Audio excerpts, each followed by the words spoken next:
نحمده ونصلی علی رسولہ الکریم اما بعد۔ آج ہمارا تعلیم بالغاں کورس کا تیسرا سبق ہے جو تختی نمبر 3 سے شروع ہوگا۔ تختی نمبر 3 حروف مقطعات ہے۔ مقطعات کا مطلب اور معنی یہ ہے کٹے ہوئے اور الگ الگ پڑھے جانے والے حروف، اور اس کا اصلی جو مطلب اور معنی ہے وہ اللہ تعالیٰ ہی جانتے ہیں۔ کٹے ہوئے اور الگ الگ پڑھے جانے والے حروف ان کو اس لیے کہا جاتا ہے کہ یہ جو لکھے ہوا ہے الف لام میم، یہ جملہ نہیں ہے، کلمہ نہیں ہے، یہ بلکہ حرف ہے، اس لیے ان کو حروف مقطعات کہا جاتا ہے۔ تو اب شروع کرتے ہیں۔ باقی اس کی کچھ مد کے حوالے سے بات کرنی ہے اور اس کی فضیلت کے حوالے سے، تو انشاءاللہ میں آخر میں کریں گے۔ تو ابھی انشاءاللہ سبق شروع کرتے ہیں۔ اعوذ باللہ من الشیطان الرجیم۔ اب یہ ہم ہر تختی کے شروع میں انشاءاللہ اعوذ باللہ بسم اللہ کی تھوڑی سی مشق کریں گے تاکہ ہماری اعوذ باللہ بسم اللہ ذرا ٹھیک ہو جائے، کیونکہ جب بھی ہم نے تلاوت کلام پاک شروع کرنی ہے تو پہلے اعوذ باللہ بسم اللہ پڑھنی ہے۔ تو اگر ہماری اعوذ باللہ بسم اللہ ہی پہلے ٹھیک نہیں ہوگی، پھر آگے ہم اس کو کیسے صحیح پڑھ سکتے ہیں؟ تو اس لیے ہم ہر تختی کے شروع میں پہلے تھوڑی سی اعوذ باللہ بسم اللہ کی مشق کریں گے۔ سب سے پہلے یہ ہے کہ جہاں سے ہم نے شروع کرنا ہے اعوذ، اب یہاں پہ آپ نے توجہ کرنی ہے کہ عین کے بعد صحیح ہے اعوذ، اب عین کے بعد صحیح ہے۔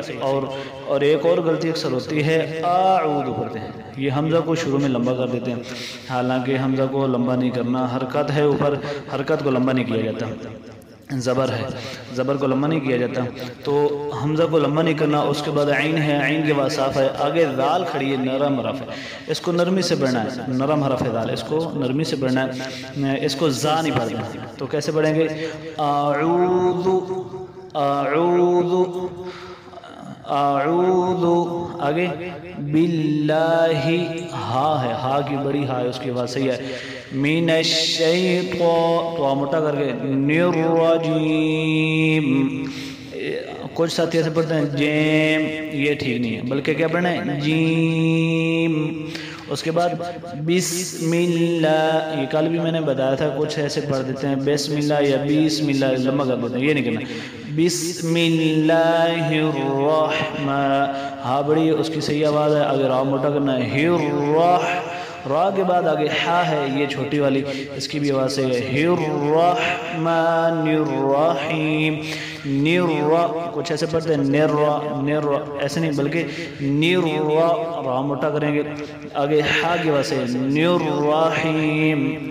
اب میرے ساتھ مل کے مطلب پڑھیں، اعوذ باللہ من الشیطان الرجیم، بسم اللہ الرحمن الرحیم۔ تو اب آگے ذرا اوپر انگلی رکھنا ہے سبق پہ اور دیکھیں، ساتھ ساتھ میرے پڑھیں، الف لام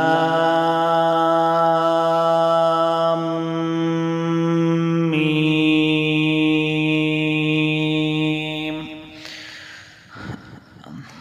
اب جب لام کو میم کے ساتھ ملانا ہے تو یہاں پر گنہ کرنا ہے۔ گنہ ایک الف کی مقدار ہوتا ہے، اور گنہ کس کو کہتے ہیں؟ ناک سے آواز نکالنے کو۔ تو مد کی بات یہیں پہ کر لیتے ہیں، ذرا سمجھ آ جائے گی۔ تو اب مد کا تفصیلی جو بیان ہے وہ آگے ہم حروف مدہ کی تختی میں پڑھیں گے۔ ابھی تھوڑا سا اتنا سمجھ لیں کہ یہ بڑی مد ہے اوپر، تو اس کو اب لام پر بھی مد ہے، میم پر بھی مد ہے، تو یہ جو بڑی مد ہوتی ہے اس کو مد کا معنی اور مطلب یہ ہوتا ہے کہ لمبا کرنا اور کھینچنا۔ مد کا مطلب ہوتا ہے لمبا کرنا اور کھینچنا، تو یہ بڑی مد ہے، تو بڑی مد کو 5 الف کی مقدار لمبا کرتے ہیں۔ اب یہ کیسے ہمیں پتہ چلے گا کہ 5 الف کی مقدار کتنی ہوتی ہے؟ تو اس کا طریقہ یہ ہے کہ ہاتھ کی جو انگلیاں ہیں ان کو بند کرنا ہے، تو اس کے بعد جو ہے نا ہم نے پڑھنا لام تو ساتھ ساتھ ایک ایک باندھ انگلی پہلے کی، پھر ایک ایک انگلی کو آرام سے کھولتے جانا ہے. تو جتنی دیر میں یہ 4-5 انگلی کھول جائیں گی، 5 انگلی، تو اتنی یہ مد ہوگی. تو یہ اگر لام پر بھی مد ہے، میم پر بھی ہے، تو لام کو بھی 5 الف کی مقدار لمبا کریں گے، اسی طرح میم کو بھی 5 الف کی مقدار لمبا کریں گے. تو یہاں پر مد کی اچھی طرح مشق کر لینی، تاکہ آگے جہاں بھی مد آئے گی تو وہاں پر پھر ہمیں اس کی مشق کی ضرورت نہ پڑے، بلکہ ہمیں پتہ ہو کہ یہ مد ہے، اس کو اتنا لمبا کرنا ہے، یہ بڑی مد ہے. تو اب اس کو دوبارہ ایک مرتبہ پھر پڑھتے ہیں. الف لام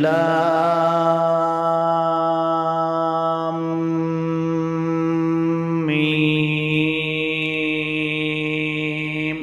اب لام پر مد تھی تو لام کو بھی ہم نے 5 الف کی مقدار لمبا کیا، میم کو بھی لمبا کیا، مد اس پر بھی مد کی.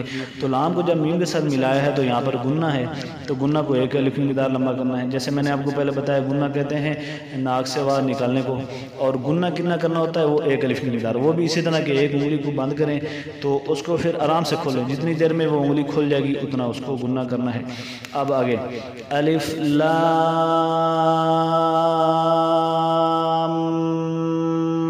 میم صاد.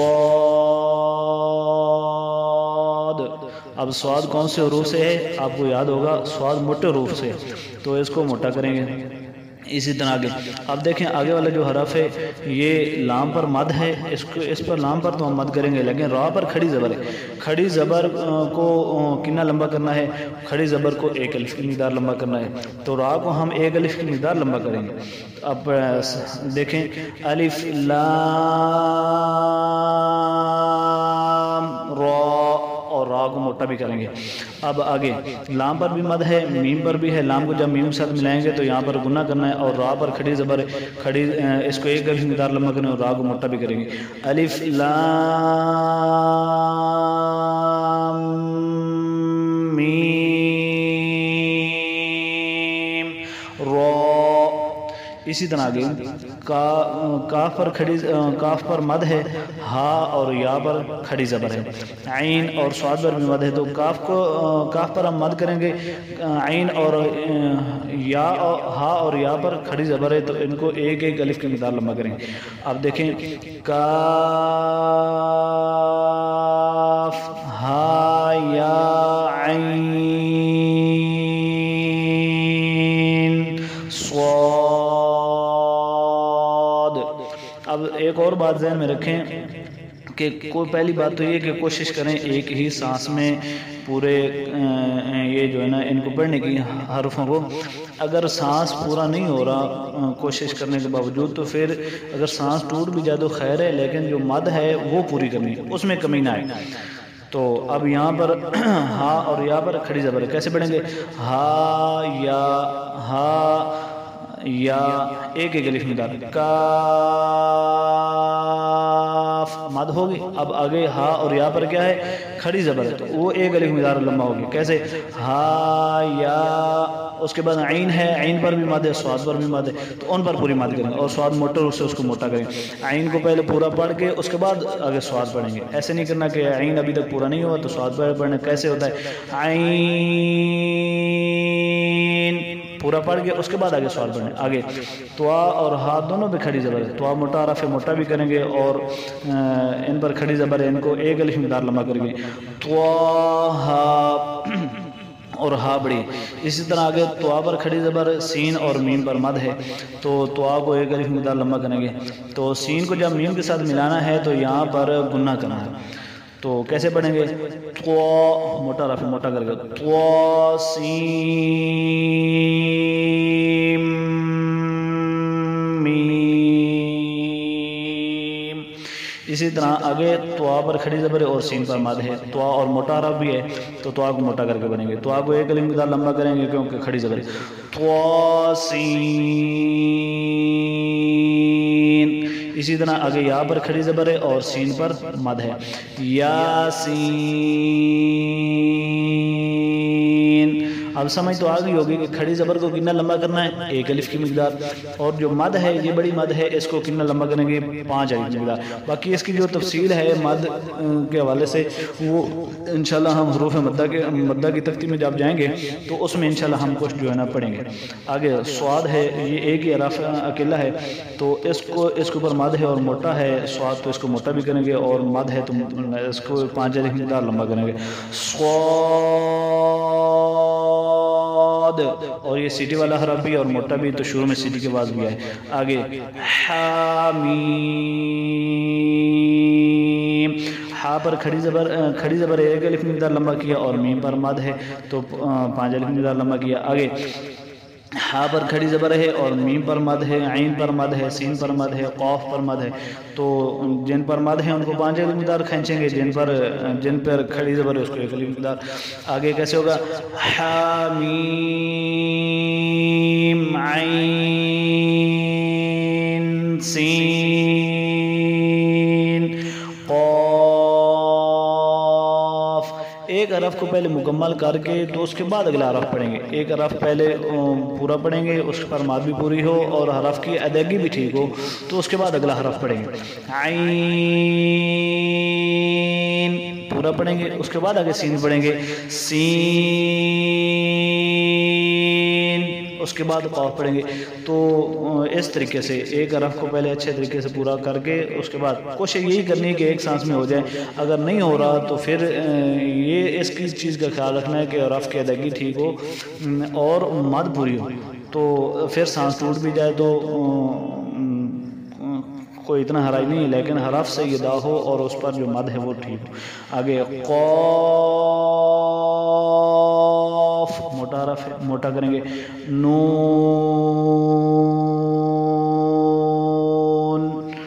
بس۔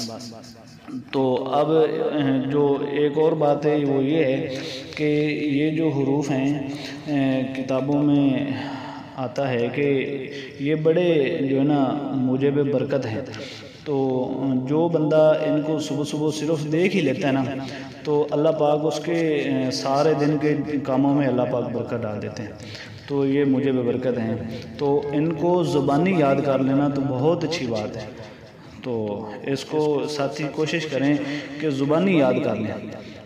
تو باقی ویسے بھی ان کو سبق کے لحاظ سے بھی زبانی یاد کرایا جاتا ہے، تو اس کے علاوہ بھی باقی اس کو جو ہے نا برکت حاصل کرنے کے لیے بھی ان کو یاد رکھنا چاہیے، تو اس کو سارے ساتھی کوشش کریں زبانی یاد کریں اور اس کو پھر